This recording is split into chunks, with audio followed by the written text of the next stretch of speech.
So now the next question is question number 10.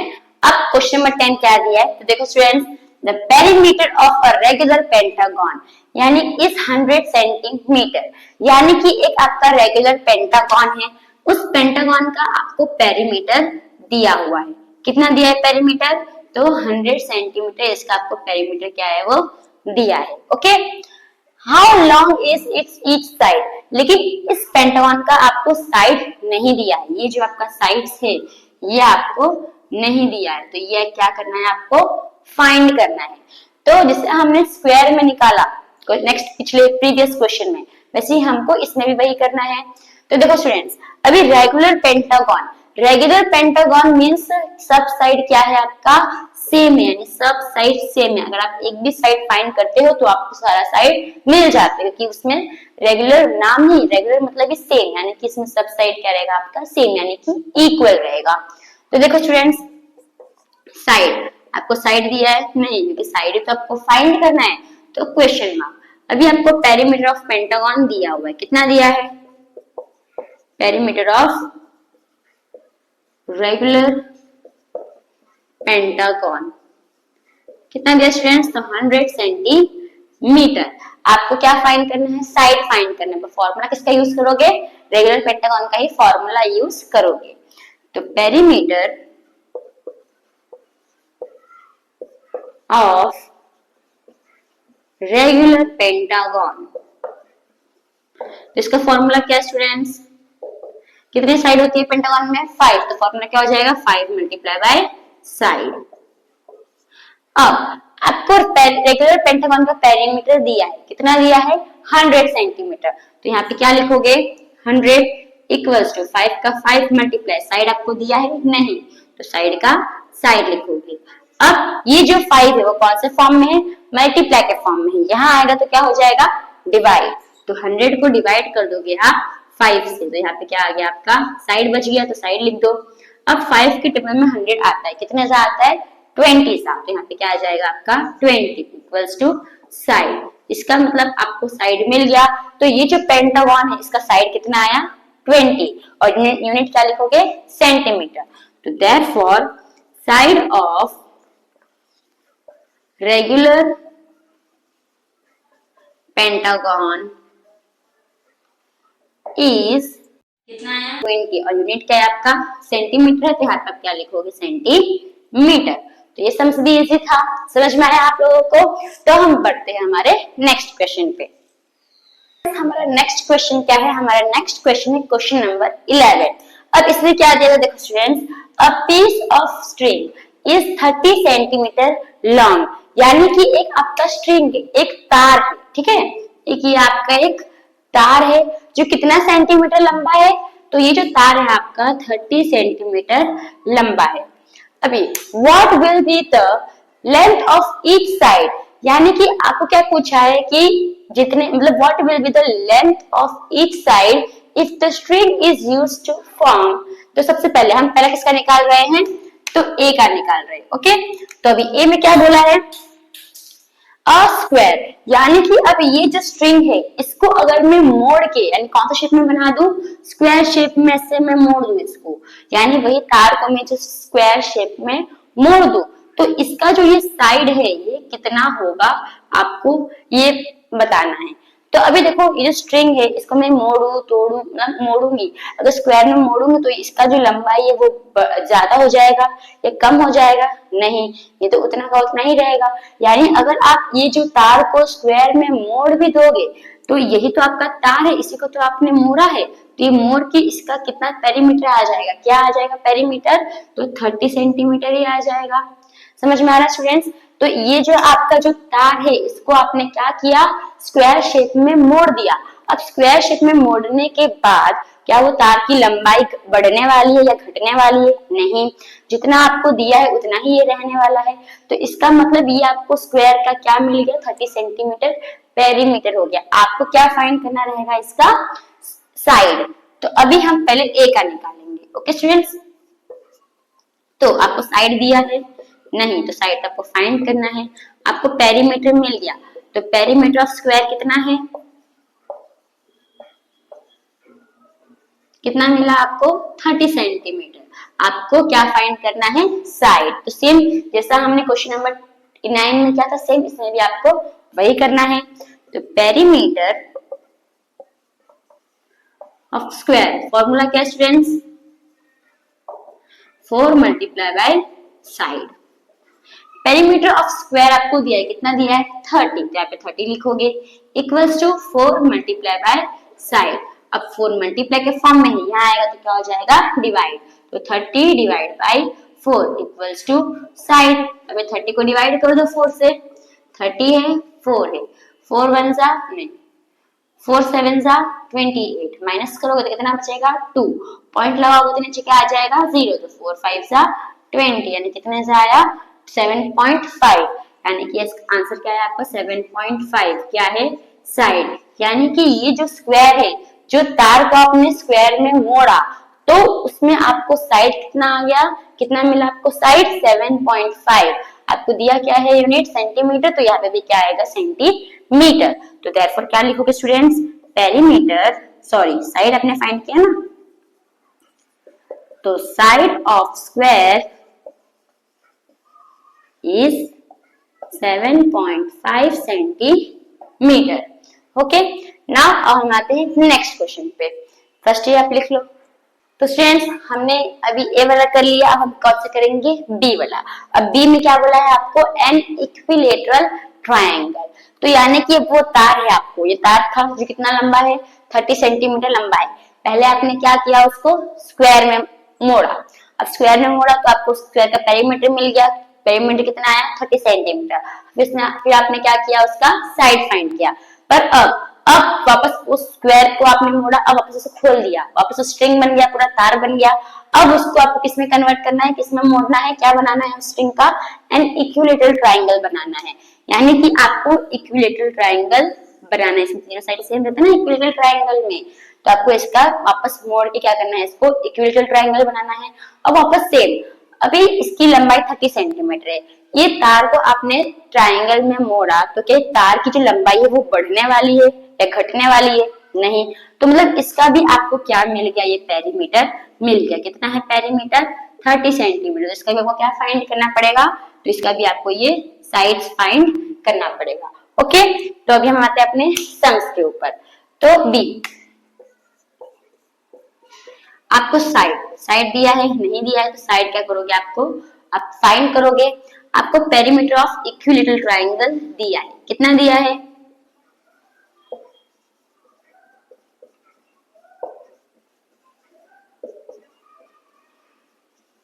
Triangle, कितना दिया है, तो 30 सेंटीमीटर आपको दिया है। आपको क्या फाइंड करना है, तो इसका साइड फाइंड करना है।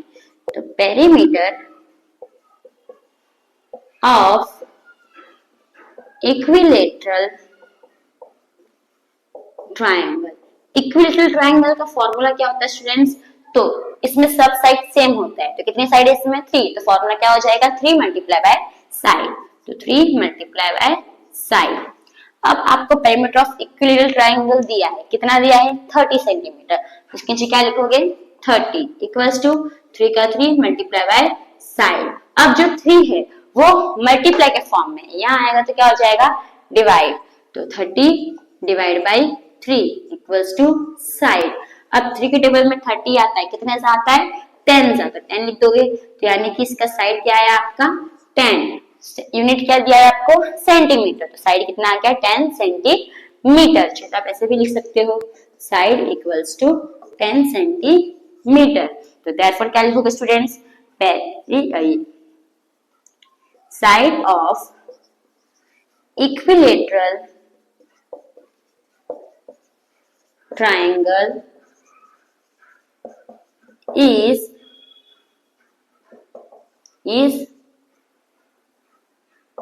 10 सेंटीमीटर। तो होप स्टूडेंट्स आपको समझ में आया होगा। अब हम आते हैं हमारे सी यानी कि रेगुलर हेक्सागोन के ऊपर। पहले आप इसको लिख लीजिए। तो स्टूडेंट्स नेक्स्ट हमारा सी क्या दिया है आपको, रेगुलर हेक्सागोन। तो अभी आपको बताना है, देखो सेम जैसे हमने ए और बी में किया था सेम आपको सी में भी वही करना है। सेम आपको एक वापस तार दिया है, अब वो तार को आपने स्क्वायर में बदला, स्क्वायर में मोड़ा, फिर आपने इक्विलेटरल ट्रायंगल में फोल्ड किया। अब आपको उसे किसमें फोल्ड करना है, अ रेगुलर हेक्सागोन। इसका मतलब आपका जो ये रेगुलर हेक्सागोन, उसमें सब साइड क्या रहेगा, सेम रहेगा। रेगुलर दिया है, इसका मतलब सब साइड क्या है, उसमें सेम है। तो रेगुलर हेक्सागोन में कितनी साइड्स होती है स्टूडेंट्स, तो 6 साइड्स होती है। तो अगर 1 2 3 4 5 6 ये सब क्या है आपका सेम, यानी कि इक्वल है। अब वापस अभी एक तार को आपने एक रेगुलर हेक्सागोन में फोल्ड किया, तो वापस वो जो तार है उसकी लंबाई बढ़ने या घटने वाली है नहीं। तो इसका मतलब ये भी पूरा क्या हो जाएगा आपका, इसका भी पेरीमीटर क्या होगा 30 सेंटीमीटर। तो इसका भी पेरीमीटर कितना होगा 30 सेंटीमीटर। आपको क्या फाइंड करना है, तो आपको जो ये साइड है वो आपको फाइंड करना है। ओके स्टूडेंट्स, तो सेम जैसा हमने ए और बी में किया था, इसमें भी हम सेम वही करेंगे। तो सॉल्यूशन किसका निकालना है आपको, सी का। आपको साइड दिया है नहीं, तो साइड में क्वेश्चन मार्क। आपको पेरीमीटर ऑफ रेगुलर हेक्सागोन दिया है, कितना दिया है,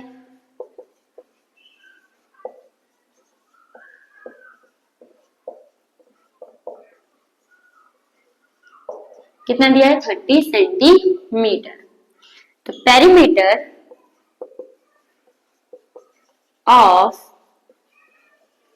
रेगुलर हेक्सागोन का फॉर्मूला क्या है स्टूडेंट्स, रेगुलर है यानी कि सब साइड इसमें क्या होगा सेम। तो हेक्सागोन में कितनी साइड होती है 6, तो फॉर्मूला क्या हो जाएगा आपका 6 मल्टीप्लाई बाय साइड। तो 6 मल्टीप्लाई बाय साइड। आपको पेरीमीटर ऑफ रेगुलर हेक्सागोन दिया है, कितना दिया है 30 सेंटीमीटर। यहाँ पे आप क्या लिखोगे 30 equals to 6 multiply by side. अब जो 6 है वो कौन से फॉर्म में है, मल्टीप्लाई में। यहाँ पे आएगा तो क्या हो जाएगा डिवाइड। तो 30 को डिवाइड कर दो 6 से, तो इक्वल्स टू साइड। अब 6 के टेबल में 30 आता है, कितने से आता है स्टूडेंट्स, तो 5 से आता है। तो यानी आपका साइड कितना आया 5। तो इसका मतलब जो साइड है वो आपका कितना आया 5। यूनिट क्या दिया है सेंटीमीटर, तो क्या लिखोगे सेंटीमीटर। तो therefore side of regular hexagon is 5 centimetre. तो होप आपको ये जो क्वेश्चन नंबर 11 है वो समझ में आया होगा। सिंपल, आपको कुछ नहीं, खाली एक तार के बारे में बताया है कि वो जो तार है आपको 30 सेंटीमीटर लंबा दिया है। आपको पहले इसको स्क्वायर में बदलना है, फिर इसको इक्विलेटरल ट्रायंगल में बदलना है, और फिर इसको रेगुलर हेक्सागोन में बदलना है। जब बदल लोगे तो आपका जितनी तार की लंबाई रहेगी उतना ही इसका क्या रहेगा पेरीमीटर। तो आपको क्या फाइंड करना है, सब शेप का साइड्स फाइंड करना है, बस सिंपल। तो होप आपको ये सब समझ में आया होगा। तब हम आते हैं हमारे नेक्स्ट क्वेश्चन के ऊपर, क्वेश्चन नंबर 12। तो क्वेश्चन नंबर 12 में क्या बोला है, तो देखो students, two sides of a triangle are, यानी कि एक ट्रायंगल शेप है आपका, उसका आपको 2 साइड दिया है, ठीक है। तो पहला साइड को कितना दिया है 12 सेंटीमीटर, और दूसरा साइड कितना दिया है आपका 14 centimetre. Next, the perimeter of the triangle is 36 centimetre. अब ये जो ट्रायंगल है इसका आपको ये पूरा पेरीमीटर दिया है, कितना दिया है पेरीमीटर, तो 36 सेंटीमीटर। आपको क्या इसमें नहीं दिया है, तो आपको जो थर्ड साइड है वो आपको नहीं दिया है। तो व्हाट इज इस थर्ड साइड, तो यही जो थर्ड साइड है आपको क्या करना है फाइंड करना है। तो कैसे करोगे, तो देखो स्टूडेंट्स सिंपल, बहुत इजी है। बस अभी यहाँ पे पहले देखो, यहाँ पे दोनों साइड अलग अलग है, इसका मतलब ये आपका इक्विलेटरल ट्रायंगल तो नहीं है, तो इसमें आप इक्विलेटरल ट्रायंगल का फॉर्मूला यूज नहीं करोगे। ओके स्टूडेंट्स, तब यहाँ पे ध्यान दो। तो साइड 1, आपको साइड 1 दिया, कितना दिया है साइड 1 12 सेंटीमीटर। फिर साइड 2 भी आपको दिया है, कितना दिया स्टूडेंट्स 14 सेंटीमीटर। साइड 3, आपको साइड 3 दिया है नहीं दिया, तो ये क्या करना है आपको फाइंड करना है। ओके स्टूडेंट्स, आपको पेरीमीटर दिया है, कितना दिया है पेरीमीटर, पेरीमीटर ऑफ ट्रायंगल दिया है, कितना दिया है, तो 36 सेंटीमीटर। तो इसे आप क्या करोगे, तीनों साइड को प्लस करोगे सेम। अभी इसमें इक्विलेटरल ट्रायंगल तो नहीं है, तो इक्विलेटरल ट्रायंगल का फॉर्मूला तो यूज नहीं करोगे, तो क्या यूज करोगे सम ऑफ ऑल 3 साइड, यानी तीनों साइड को क्या कर दोगे आप प्लस कर दोगे। तो पेरीमीटर ऑफ ट्रायंगल, तीनों साइड को क्या कर दोगे प्लस, तो सम ऑफ ऑल 3 साइड, यानी तीनों साइड को प्लस कर दो, यानी कि side 1 plus side 2 plus side 3। अब पेरीमीटर ऑफ ट्राइंगल आपको दिया है, कितना दिया है 36, इसके नीचे क्या लिखोगे 36। साइड 1 कितना दिया है आपको 12 दिया है, 12 लिखोगे, प्लस साइड 2 कितना दिया है 14, तो 14 लिखोगे। आपको साइड 3 दिया है, नहीं दिया है, यहाँ पे क्या लिखोगे साइड 3 ही लिखोगे। अब 36 का 36 आ जाएगा। अब 12 प्लस 14 कितना हो जाएगा, तो 2 प्लस 4 6, 1 प्लस 1 2, यानी कितना आया 26, और ये प्लस साइड 3। अब ये जो 26 है कौन से फॉर्म में है, प्लस के फॉर्म में है, यहाँ आएगा तो क्या हो जाएगा माइनस, तो 36 में से आप माइनस कर दोगे 26, तो यहाँ पे क्या बच गया आपका साइड 3, तो साइड 3 लिख लोगे। अब 36 में से 26 जाएगा तो कितना बचेगा स्टूडेंट्स 10, यानी कि इक्वल्स टू साइड 3। इसका मतलब आपका साइड 3 आ गया, कितना आया साइड 3 इक्वल्स टू 10। यूनिट क्या दिया है आपको सेंटीमीटर, यहाँ पे क्या लिखोगे सेंटीमीटर। अभी आपको क्या लिखना है देयरफॉर, तो देयरफॉर क्या लिखोगे स्टूडेंट्स, साइड ऑफ थर्ड